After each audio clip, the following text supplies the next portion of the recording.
Here's the script for Section 1, 1,000 words. Asterisk, you ever have one of those days where everything just goes straight to hell? Well, that's how I ended up crash landing on an uncharted jungle planet, surrounded by 9-foot-tall warrior women who looked like supermodels but carried spears the size of telephone poles. Asterisk.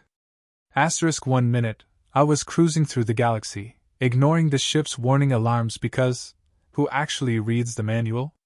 Next thing I knew, the engine exploded, my cockpit caught fire, and I was plummeting through an alien atmosphere like a meteor with a death wish.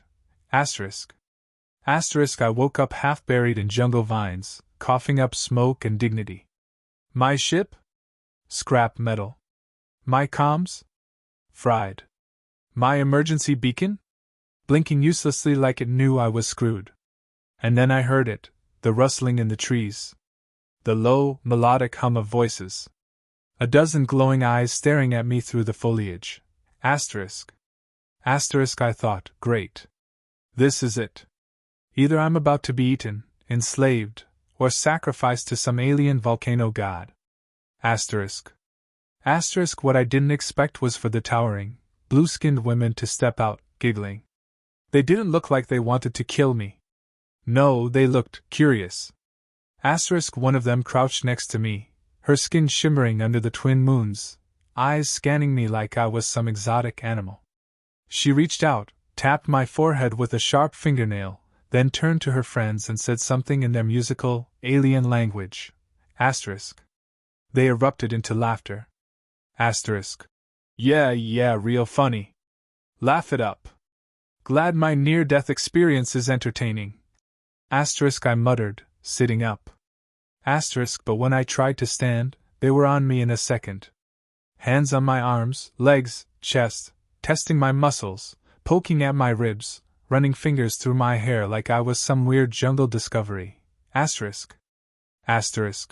Okay, personal space. Let's respect the bubble. Didn't work. They just giggled harder. And then, before I could react, one of them, easily the tallest, and definitely the strongest, picked me up like a sack of potatoes and slung me over her shoulder. Oh, you have got to be kidding me. I kicked. I squirmed. I tried to reason with them, but they carried me deeper into the jungle, completely ignoring my protests. And that's when I saw it, their village. Picture a paradise. Glowing waterfalls, floating lanterns, and huts built into massive, ancient trees. The place was advanced, but in a weird, organic way. Like they had technology but decided, screw metal, let's make everything out of glowing crystal and vines. It was beautiful, but I was too busy wondering if this was where they planned to cook me for dinner. The crowd of alien women gathered, whispering, pointing. Some looked impressed. Others? Definitely amused. Then came the high priestess, because of course they had a high priestess. She was taller than the rest, draped in gold and feathers, her sharp green eyes locked onto me like a hawk sizing up a snack. With a wave of her hand, the warriors set me down in the center of the village. I adjusted my jumpsuit, trying to reclaim a shred of dignity. Listen, I don't know what customs you guys have, but if this is some kind of ritual sacrifice thing, just a heads up, I taste terrible. The high priestess stepped forward and placed a hand on my chest. She said something in her language, slow and deliberate. When I didn't react, she sighed, then pointed at me. Then pointed at herself. Then, she traced a circle in the air and gestured to the whole village. I squinted. Okay. So, I'm the outsider. You're in charge. And something about circles? She groaned, rolled her eyes, then tried again. This time, she pointed at me. Then at herself. Then she mimed rocking a baby. I froze. Wait. Hold on. Time out. You cannot be saying what I think you're saying. The crowd started murmuring excitedly. Asterisk. No, no, no, no. See, I think there's been a huge misunderstanding here. I am not here to. Asterisk. Asterisk. The high priestess clapped her hands. The women cheered. Drums started pounding. Someone dumped glowing powder into the air, and suddenly I was being lifted onto a ceremonial platform like some kind of prize stallion. Asterisk. Asterisk. Oh, hell no. Asterisk. Asterisk. They weren't listening. They were celebrating, and then I saw it, carved into a massive stone slab behind the high priestess. An ancient painting of a man, one man, surrounded by dozens of alien women, all looking very pleased. Asterisk. Asterisk. Oh, hell no. Asterisk. Asterisk. That's when it hit me. These women? They needed me. Asterisk. Asterisk. Not for food. Not for sacrifice. Asterisk. Asterisk. For repopulation. Asterisk. I woke up tangled in silk-like sheets, my head pounding from whatever strange incense they'd burned the night before. My jumpsuit was gone, replaced by some kind of loose, flowing robe that barely covered anything. The room smelled like wildflowers and something vaguely intoxicating. That was my first red flag. The second? The massive, ornately carved doors creaking open to reveal a dozen alien women, all staring at me with the kind of anticipation that made my stomach do flips. I scrambled up, pressing myself against the wall. Okay, let's just pump the brakes here. I think we got off on the wrong foot. I am not some kind of magical breeding machine, all right? They ignored me.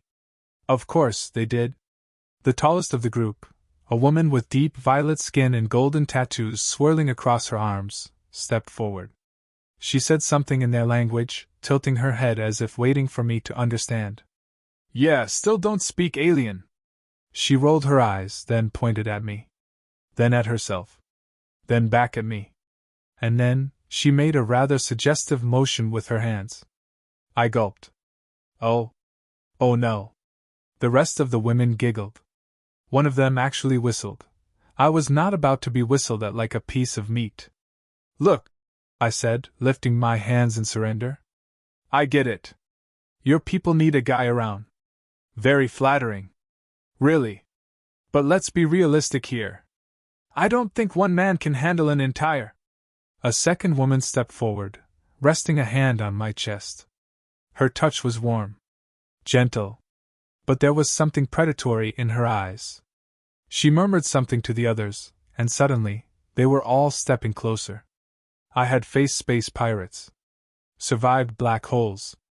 Escaped bounty hunters. But this? This was terrifying. I bolted. Or at least I tried to. The second my foot hit the floor, a pair of strong arms wrapped around my waist and lifted me like I weighed nothing. HFY, put me down! They didn't. Instead, they carried me, paraded me, through the village like some kind of prized possession. The other villagers watched, some whispering, others cheering. Drums started up again. Bright powders filled the air. And then I saw it, an altar. Carved with symbols. Covered in flower petals. And at the center? A stone slab big enough for one person. I thrashed. Nope. No. Absolutely not. You are not about to sacrifice me to the fertility gods. More giggling. More whispers. Someone actually patted my head. The high priestess appeared again, stepping through the crowd like she owned the place. She held up her hands, and just like that, the entire village went silent. Then she turned to me. Studied me. And in perfect, slightly accented English, she said, "Why do you resist, Sky Man?" I blinked. "You can speak English?" She smirked. "We learned from crash survivors before you." My stomach dropped. Before me? She nodded. Yes. Many cycles ago, one of your kind fell from the sky. He taught us your words. I let that sink in. So, where is he now? She shrugged. Dead. I paled. Dead how? The priestess smiled. Old age. Oh. That was, actually kind of reassuring. For a second, I thought I'd been eaten, but before I could say anything else, she gestured to the women surrounding me. You are gift from the sky. A miracle. The last man. Yeah, see, that's the part one have an issue with. I pointed at the villagers. There are hundreds of you. I'm just one guy. That math doesn't add up. The priestess chuckled. You will learn. I sighed, rubbing my temples. Okay, fine. Let's just say, hypothetically, that I go along with this whole last fertile man thing. What's in it for me? The priestess raised an elegant brow. You live like a god. Eat finest food. Sleep in softest beds. Be worshipped. Cared for. Given endless pleasure. I paused. Asterisk go on, asterisk. She leaned in, voice dropping to a husky whisper. And you never have to work another day in your life. I blinked. I'm listening. She smiled. Accept your role, Skyman. Be ours. And you will know no suffering. I glanced around. At the feast being prepared. At the luxurious silk drapes hanging from the huts.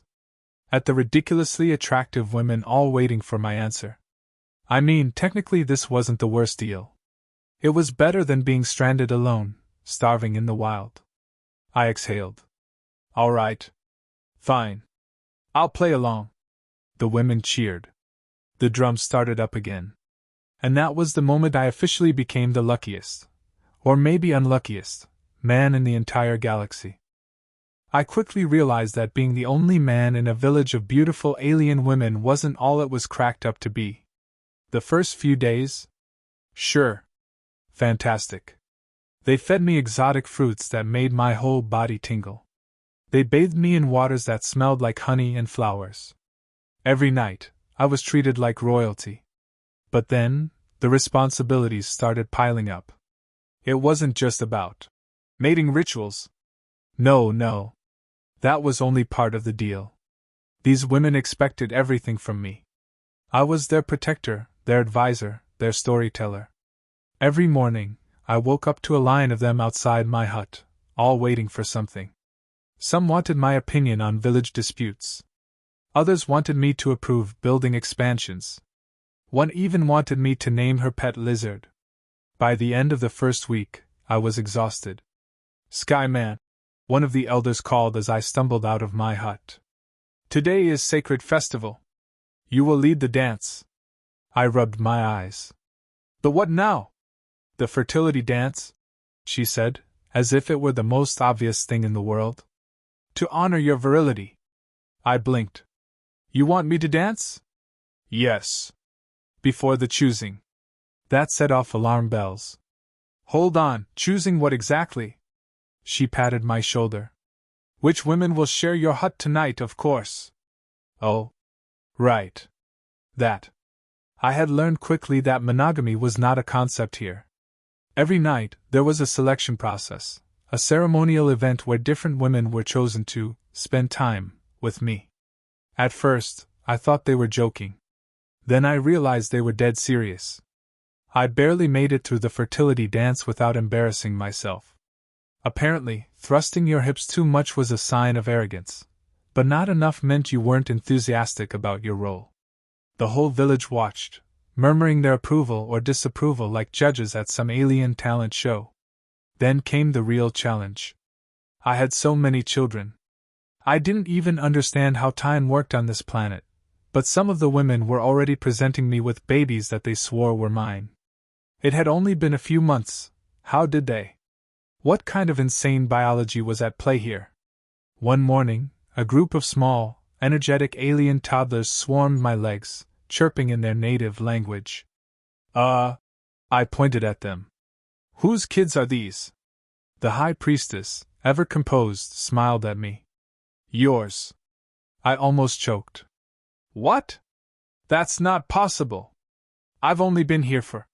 The blessing of the Sky Man works quickly, she said, nodding solemnly. You have strengthened our tribe. We are eternally grateful. I stared at the children, then at the priestess. I need a minute. I sat down, rubbing my temples. This was getting out of control. The weight of fatherhood hit me like a meteor. I wasn't just some guest in their village. I was now responsible for an entire generation of tiny, hyperactive, half-human alien babies.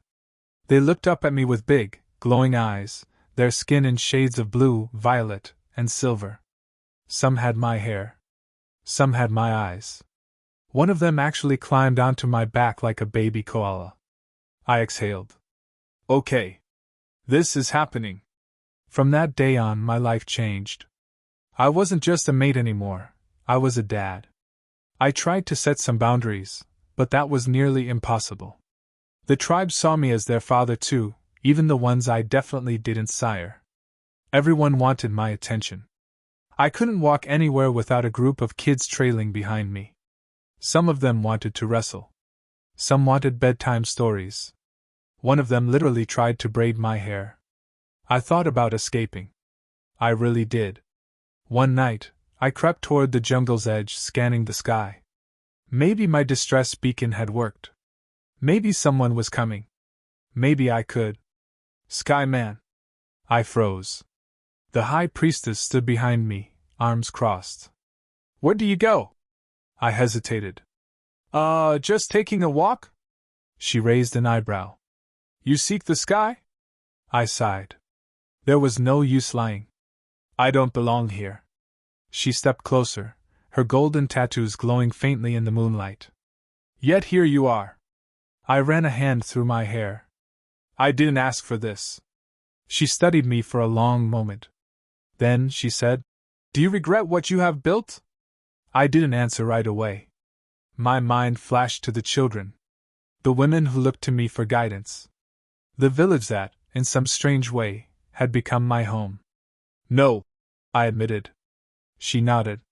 Then stay. I sighed. I wasn't sure if I had a choice anymore. But deep down, I wasn't sure if I even wanted one. Years passed, though I stopped keeping track. What was the point? My old life, Earth, technology, civilization, felt like a distant dream.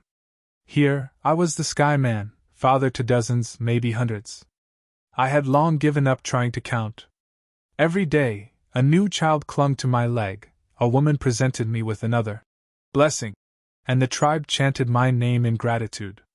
At some point, the concept of rescue stopped making sense. Was I really lost if I didn't want to be found? Not that life was easy. Being a father figure to an entire village was exhausting. The children grew fast, and each had their own wild instincts. Some could climb trees faster than monkeys, others had venomous claws they were still learning to control. I had to break up fights, settle disputes, and, more often than I'd like, pull my kids out of very questionable situations. One morning, I found two of my oldest sons wrestling a six-legged beast 3 times their size. Let me guess. I sighed. You thought this was a good idea? The eldest grinned, his shark teeth glinting. To prove our strength, father! I watched as the beast swiped at them, narrowly missing. And? He dodged another strike. We may have overestimated. I groaned, grabbed a spear, and within minutes, the creature lay defeated. They looked up at me in awe. You are truly the strongest, father! I pointed at them.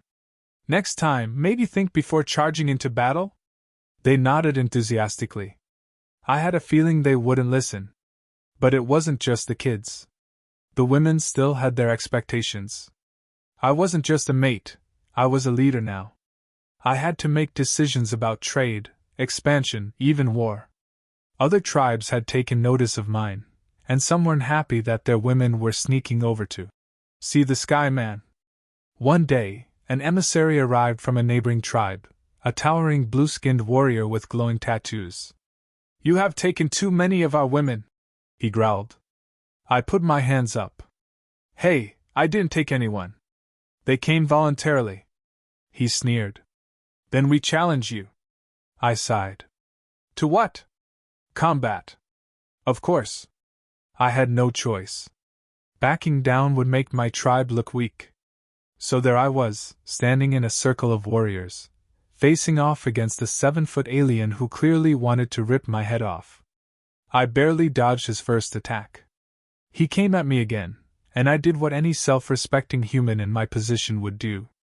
I cheated. I threw sand in his face. When he staggered, I kicked him in the knee. He went down hard, and before he could recover, I had a spear at his throat. The crowd gasped. The high priestess stepped forward. "Do you yield?" The warrior glared at me, then nodded. And just like that, I had won. That night, the women celebrated me. More gifts, more praise, more drinks that made my head spin. And, of course, more mating rituals. At some point, I sat by the fire, watching my children play, my tribe dance. This was my life now. And maybe I was okay with that.